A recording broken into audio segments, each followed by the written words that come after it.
We continue to inform the community that the fishing of mukene using the hurry up is an illegal method. Bamajje we bakukwata mu mazzi n'obutimba bwo tebatwala akatimba koka batwala bavubi katimba ingini buli kikozeddwa mu lyato. Nali nfuna wuzu genda kusaala ku makya omusirikale nanyimirirako wendi ku nsonda ku nnyumba yange wendi nanyimirirako bw'ati. Abasajja gwe bakutte bamufumbikiza nga bamukwata bwe batasobodde kumukwata kugamba era ng'etususeeko bw'obadde otandika ogambi mwali mugenda ffe enjala lwaki nganti tetukola embeera yatuuka bubi sente nezamulema kusasula nange nezinema musajja kokakana nadduka wakana kati tanabafudda waka okwo kakana nange ne bajja ne banjola mbadde mukomera bangala mwezi 6 nga bansibye jajja musajja asitudde omwana mulaba mwana wa myaka 10 n'ejo sikuzubisa ni bwajja n'ogamba n'omwana yazaala olwo tugenda mu looni gye twewola ssente tuli mu bibiina tetukyaseevinga tetukyakola kutya n'ekiseera kyatuuka nga tebakyasobola tuwola. Nali simanyi bwe beewola looni naye obudde buno ndi looni n'emabegako awo baayagala okutwalawo ensula. The ban, the way it came, it was unprepared for.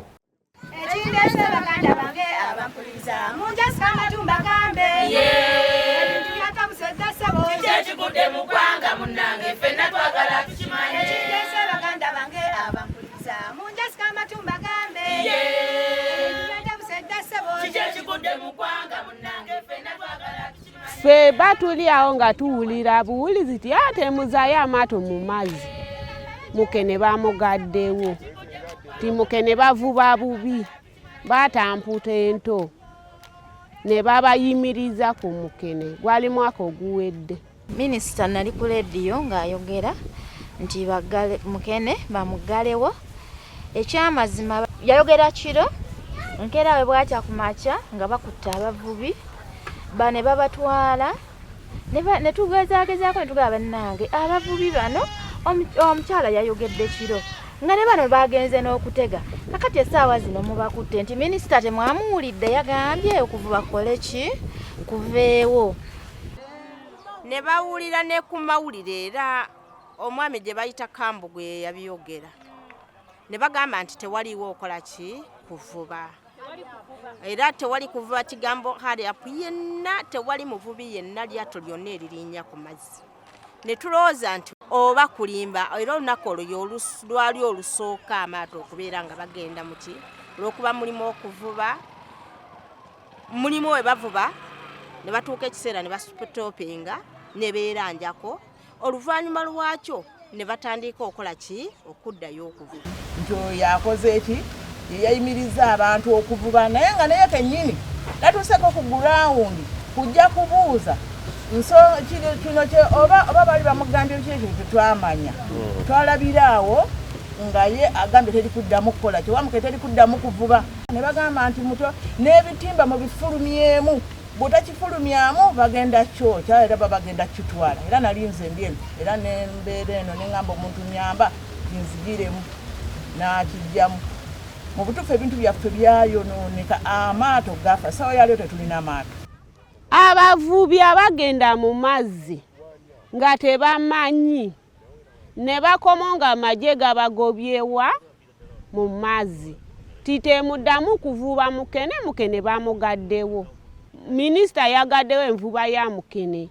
Nali nfuna wuzu genda kusaala ku makya omusirikale nanyimirirako wendi ku nsonda ku nnyumba yange wendi naŋŋamba lekeraawo okunaaba amaaso mwenna tubeetaaga wali mu kisaawe mba nkyayogera nti ng'ate ndabayo abantu abadduka bwe baatuuka ne bakwatirawo obwambe ne batandika okusala ebitimba ku bitimba engeri gye baasalanga loolo 6 ze zaasigalangawo endala ne bakola ekikoomi wali ne bazikumako. Abamukene tebagenda kuvubisa bitimba ebyo bimazeewo empuuta bavubisa hali yapo tetwagala hali yapo mu nnyanja twagala kyota okiwulidde era ne tugezaako wano ne tukola ku kyota oyo gwe batugambye nga bamaze otuggala. Kugamba bugambi nti temugenda mu mazzi temuddamu kuvuba kati bino ebya hali yapo n'egundi byajja luvannyuma kati ng'ate olwo bamaze okuyita abantu eno ekatosi mu magye gye bayita abantu ne bagenda ne babasomesa mbu bavube ki bavube kyota abantu ne bagezaako kyona ne bikola ki ne bigaana. Kati omuvubi w'omukyalo ono Nalujja Juliet baali babakutte yabuuka mu mazzi abali takyogedde n'agwa mu nnyanja naye oba yalwana atya okuva mu mazzi gye yali waggulu n'agobaawo ku kituufu abaali bava eyo mu malobo be baamuleeta ne bamutuusa wano ng'ali na bwereere ali mu kapale ka munda nga yeeyambudde n'agwa mu mazzi. Olaba obulamu bwe bwali bugenda okugenda olwonna tufuuse bayeekera mu mulimu gwa Mukene, omulimu ogw'eddembe guno gwolaba ogw'abakyala ffe abanaku. Ebyamagye tutya kuba ebyamagye babagamba mu magye bagaanye bali ku nnyanja abakumi bali awo babakumi omugendo bakutwala naffe ne tulekera kubanga ebintu byamagye tubimanyi era wagamba no ebera no tosobola kuteekayo nnoboozi era wadde bajja ne babasomesa wadde ne batugamba era yeeyo yeeteeka yisewo yeeyo teri alinyayo ne tukkiriza. Naye nze kyankoseza ddala kubanga muwala wange yali agenda mu P7 era n'atuula kati obudde buno bwagenda otutuula P7 ng'ogwo gwo gwengege gwayimirira nga buli kaato ke tuteekawo ke batwala nga buli kaato ke tuteekawo ke baasa. Abamu twayiyangayo bizinesi obulaba tukwataganye amaka gaffe gatambudde gatya abaana basomye batya.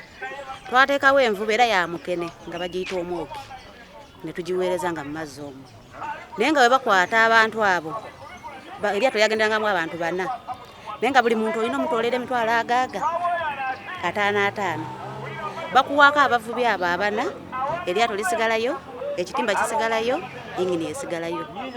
Nze mweyo embeera yampisa bubi n'ebitimba ebyange byafiirayo ebyo n'amaato 2 ne gafiirayo.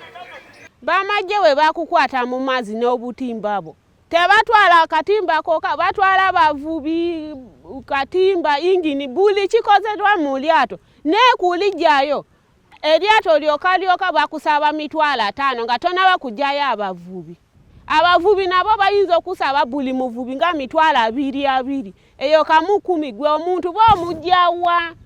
Nenkosebwamu olw'okuba nti n'okupangisa amayingini tetukyalina bagapangisa egyo nagyo mulimu gwosobola okugamba nawe ofunawo oyingiza ku mirimu egitusomebwa okuba nti wofuna kana ate okole nakali keeyongereko kagattegatte mu mbeera bweti kati egyo nayo nesigala nga gikoseddwa giri awo. Yonna zaasigala nga yingini buli nnyumba efuloti nze eyina yingini ow'amaato 3 n'asigaza eryato limu. People who are involved in poultry, people who are involved in piggery have had issues with their production potential because Mukene was providing the protein. So the livelihoods well beyond the communities, the fishing communities, have been affected by the apparent ban on Mukene. Amaka ne gafunamu bizibu butambakuko mbuyitirivu mukeera ku makya mwena mutudde abaana baagala kulya namwe kenyini mwagala kulya osaba mwami tayina nawe toyina ngeri kati awo nga mutandika kwemulugunya tiyanze ngenda mbeera sisobola biki bwe butyo. Omusolo tuguwaayo lw'okuba nze nkakasa nti nenankanyi yange gye nsasulirako tankwasa kuliko omukono gwa tankwasa. Olw'ebivuyo bino ezaaliwo wemba seerimbye nasigaza namba plate eryato lyakola ki lyagwawo. We bakwata ebintu bino ne babitwala ne bagamba nti babisigeze amazima gali nti nze Omunayuganda ndage mu nsi ki. Ye abaana bano betuzadde olumu muliwulira nga tubisudde mu nnyanja oba tweguddemu olwaki. Olw'okuba omwana anaakusika bw'ati onaakusika bw'ati ofune okwekyawa eyo yembeera gye tugenda okola ki okuddamu. Abasajja baatuleka dda nze nalina omusajja naye omusajja yadduka nandeka yandekera family nga nze asala fish movement permit nange natuuka osomoozebwa omusolo user fee kugombolola nga tebakyafuna license nga tekyafuna kwegamba byonna ne bibeera nga bireeta okusomooza naye nga mulimo gumu ogwo gwa Mukene gwe guleeta okusomooza. Guno omwalo Kasayite gwasigala kyekimu abantu bagudduka ne bagenda abaana baffe baali basoma tebaddamu kusoma abantu batandika okubba. Of course, like any other economic activity, if you're stopped from doing it, it really gets to affect you. because you lose your livelihood. Like we said before, it provides livelihood to the women because the jobs, the employment, the income, that is their livelihood. Now their livelihood were disorganized. Uganda is one of the signatory of the international instrument, the voluntary guidelines for securing sustainable small-scale fisheries. And those guidelines recommend to put in place regulations that are going to govern fisheries that will make sure that small-scale fishing communities are not displaced from fisheries. So when you see what is actually happening, recommended by the minister in 2024, when the guidelines were put in place 10 years ago, that demonstrates incoherency in policy. The conditions under which fishing was supposed to be done are the ones that, by implication, suggested a ban, because it was about enforcing a gear size that was not being used by the few people who were fishing mukene. Cases of immature nail patch were too unbearable.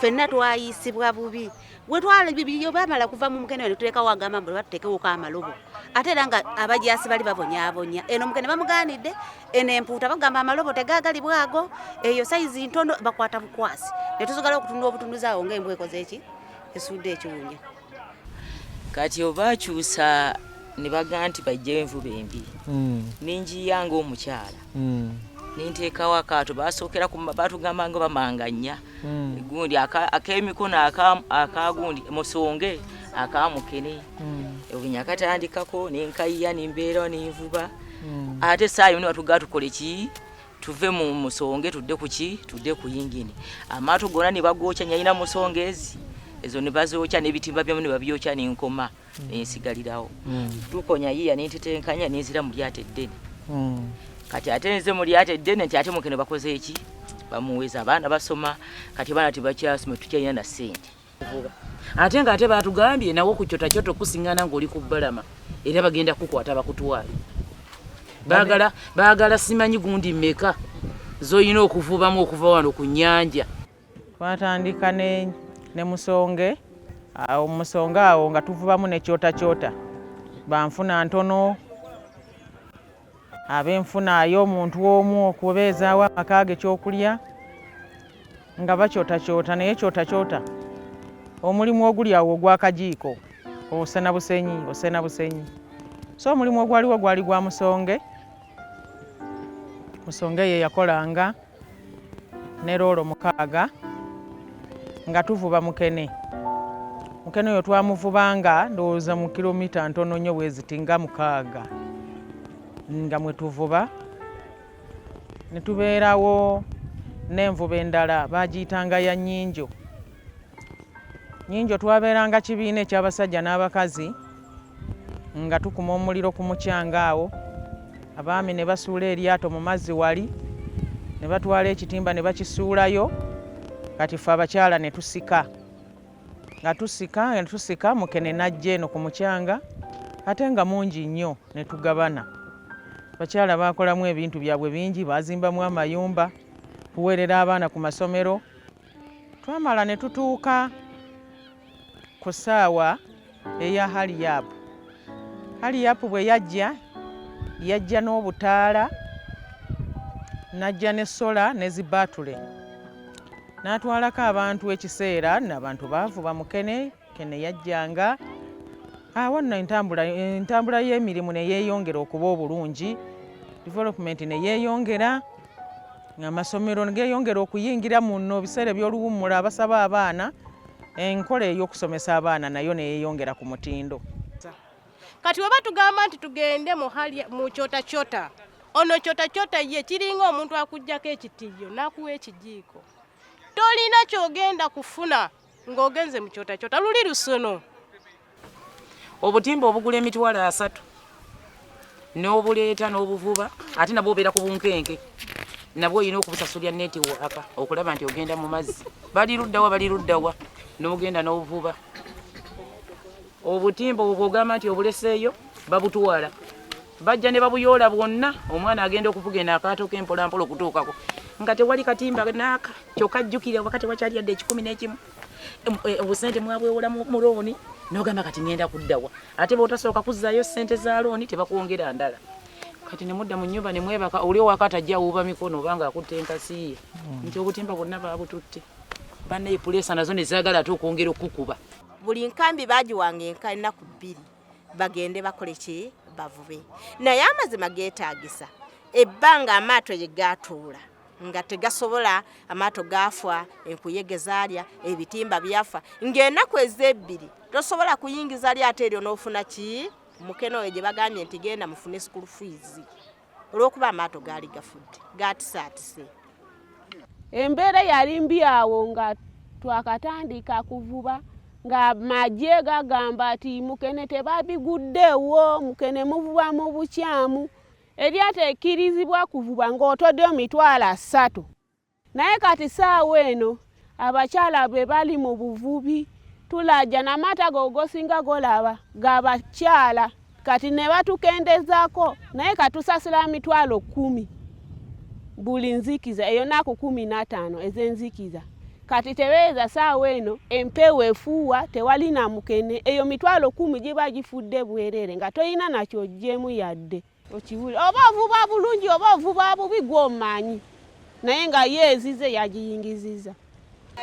Ennyanja tugigula buguzi okuvuba tuwaayo ssente bwe tutandika okuvuba omuganda awaayo 40 omunyarwanda awaayo 50 nga weeks 3 ezigwako ng'owaayo amalala 3 ate license oba osasudde license oba tosasudde license ebya license tebibakwatako biri biba byabwe mafuta gaabwe era bere bagala ya mafuta mulyoke muvube naye muba temugaba wadde temusobola kuvuba ku lw'ensonga tulina abatulimirira ku kitimba ekyo yensonga yaliwo nga bayogera isaleezi nga bagamba nti mukene egobe mukene mpota mu mazzi mpota zaabula kyali empota naye mukene agobyemuko katono tulabe ki empota waba zinadda naye batuusira empota zaagana kudda mwezi 8 nga tebalaba mpota.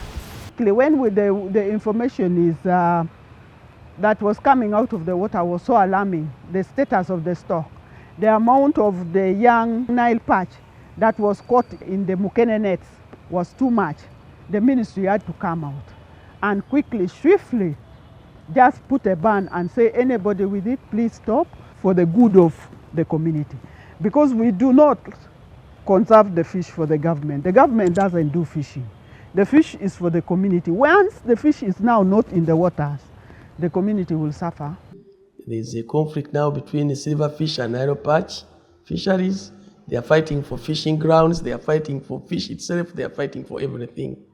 Then when it comes to conservation, now if you overfish, definitely the resource is being affected.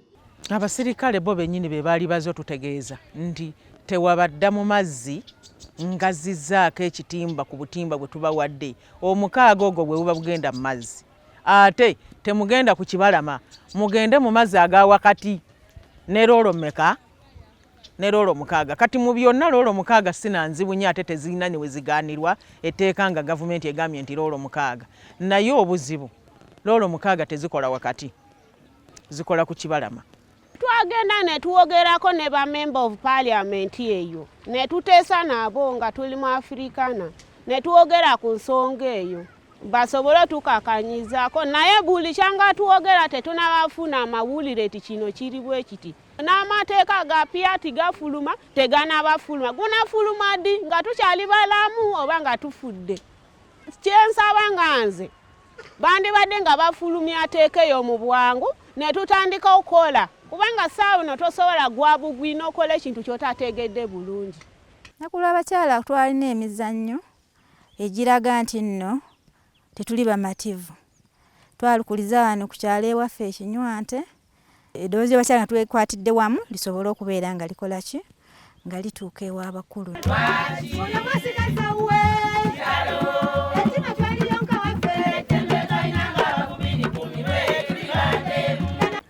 As we are making regulations and rules, we don't reach to the community down there.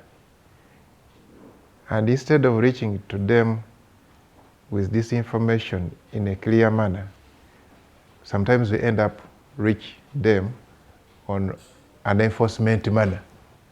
And that one causes a very big problem within the sector, which needs to be looked at critically and seriously. Because why don't you sensitize these people other than forcing them on something? We held meetings, of course. We consulted the public and we informed them that we are going to ban this. It was not only the women, it was generally the stakeholders, the Mukene leadership, and we informed them we are banning this, it is bad. You first talk to your people, go and sensitize them, let them change.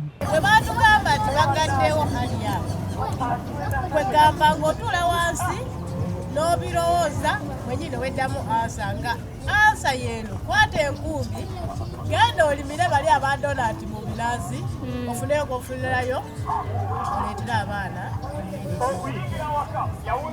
embeera eyo yatukosa nnyo naye nga olubimbi lwe bakuwa mukazi watumaze emyaka sirima naye nga olupakutiza oba mitwalo ebiri naye nga n'emitwalo ebiri ezo gyazifuna yesu tetuganye naye nga n'emmere ate nayo yabbi naye nga ne gavumenti tesobola kutegeera nti abantu bali tusazeeko kali ako mulimu okubadde kubayingiza okubaliisa katubayambeyooko awo embuulirizaako gavumenti yo kati nga ffe wano okunyanja baatusuulirira ddala niwe banga eriyo ekiriwo tebasobola atuyamba.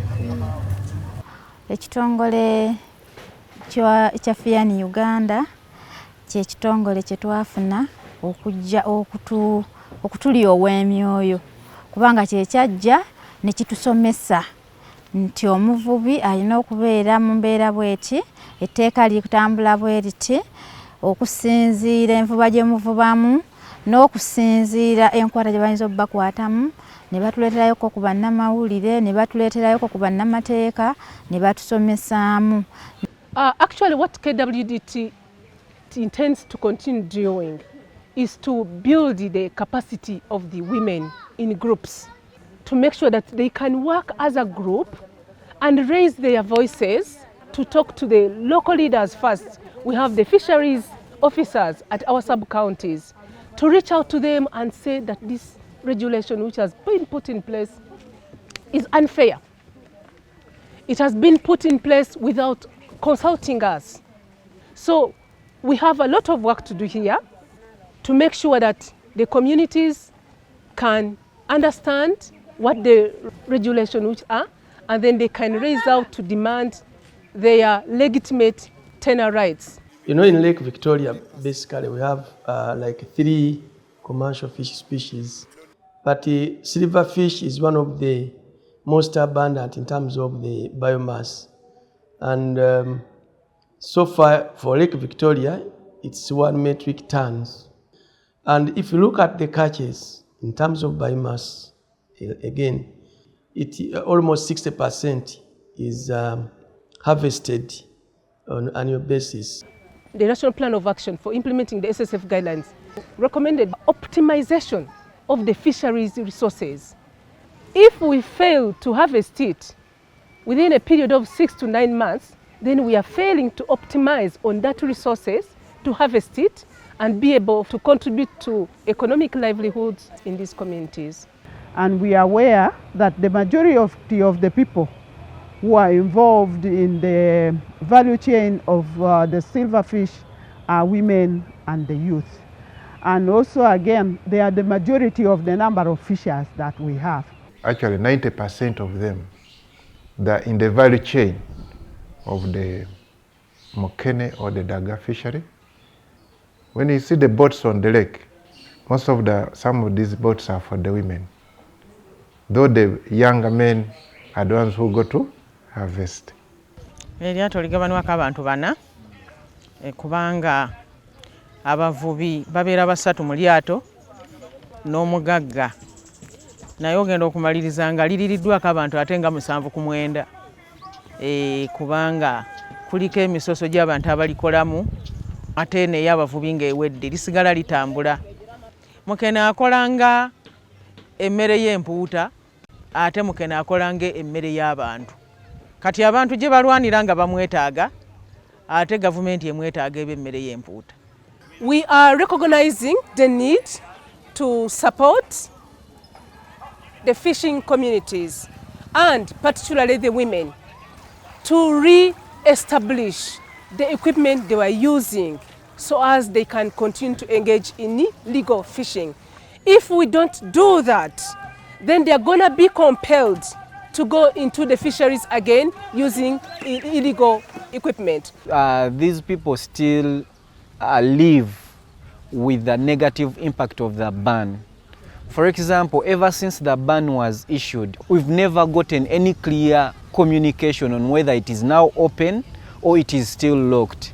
Bakyanoonyereza naye tebaana batugulawo timuvube tubeere nga tufunamu ekyokulya nga we bakola kunoonyereza kwabwe.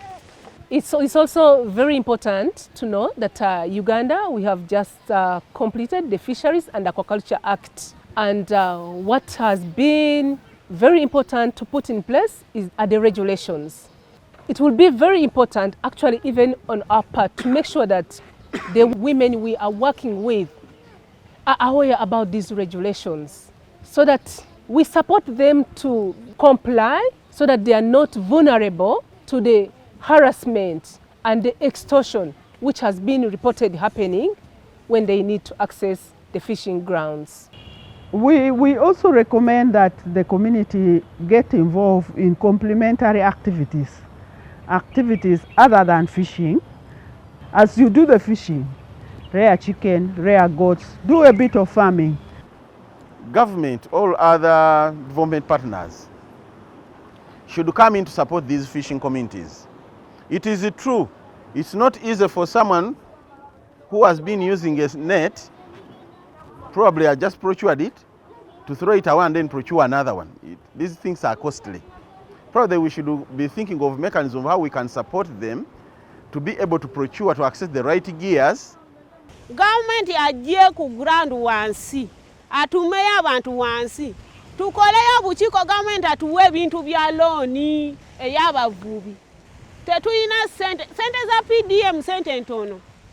Tesobola gula ekintu ky'omu mazzi. Eyegulayo ttala n'obutimba bwokka nga lyato tonaafuna n'enjini tonaafuna. Kuba omuntu atuuka n'ayogera ku kintu lwampala asimanya nga takimanyi nako n'ekitimba aleka takitunulanga nako akiraba oba bulabi mu kifaananyi. Naye senga bajja ku ground ne balaba ddala ne batunula nga tuvubye nti ddala bye batugamba byebyo. Obwenkanya mu nvuba ya Mukene gwe oyinza kitegeera nga ki? Nyinza kitegeera nga bampadde eddembe lyange bwe nsasula layisinsi n'engenda n'envuba nga tewali nti network ati ate abantu bano ab'empuuta n'abamukene tutuule ku meeza emu at least batuleke kuba tebana batugulawo tutandika okukola tukolengayo wadde weeks 2 naye ogenda okwesiŋŋana nti teri kuvuba tulagewa tugendewa kyota yes batugamba kyota naye omwisirikale wanaakusiŋŋana ku kibalama jjukira bbaawo taatu eno tebajagala kyokka ono ayagala kaato katono bamuli kunfuna kati akaato akatono kano omwisirikale ajja kusiŋŋana ng'oli ku balama bw'ennyanja akuyola jjukira ku mabbali kuno era ebyennyanja kwe bizaalira banaye tugoyingewa gavumenti mutuyambe. Ekituufu kiri nti kisobola okuwawula abafuzi ababeera engulu eyo. Naye nze nga nabadde ku ttale nakulidde ku ttale mmanye enkumbi y'akasooli erima wano wendima bwe nti nfuna yiike za muwogo ziri bwe ziti oba ez'akasooli nenfuna ensawo bwe ziti naye nga tobimanyi tosobola abikola ki kubirongola. Ne minisita atugonderezeemu tuli bakazi banne n'oyo Kambugu waaba atoola etteeka asooke yeekwatenge kuba ogula ennyama y'ente omutwe gw'ente osooka akwata ku gugwo n'ogamba naye wenkikola kifuda butakitya naye neeyanziza. Ate ekirala katosi mwebale kutubeerererawo mwatubeerereddewo nnyo nze mbeebaza timwatutwala mu kukomera maddamu tukweyanziza nze njagala Omunyarwanda nenjagala n'Omunayuganda we tuba tutoola omusolo tutoole gumu ffenna tuli bantu. Kati kyetusaba Museveni atukomezeewo ali apo n'ekirala tugireko amagye gegali okubonyaabonya abantu. Let us involve the NGOs who play a central dogma in this area, the security team who are within working with this community, and the research team. Then we can work also closely with the district local administrators and the fisheries managers. What is very, very important is in all circumstances to give knowledge about regulations to the grassroots so that they can use that knowledge about the regulations as a tool to push back on policies that are unfair or that are unjust, so that the women know that this is what the regulations say. When I'm compelled to pay a bride for me to be able to access the fishing grounds, then the person can say, I will not do that because it's not in the regulation. So we need to work out a modality of how do we help the youth, how do we help the women, how do we help the elderly. Because an elderly may not manage to go for Nile perch. It's that generation which is strong enough that can go for that Nile perch. But an elderly will be able to go for the mukene than the Nile perch. Much as we want to do advocacy, we have to always complement it with enhancing their capacities to be able to meet the basic needs. It is very difficult to tell somebody to engage in advocacy when they think about where they're going to get their next meal. So as KWDT, we are active at the grassroots. So it demands us to work with other actors who are working in different areas. FIAN is working on the right to food. We saw the opportunity to work with them so that they can elevate our efforts, and we build together a collective advocacy on the issues that are affecting our communities.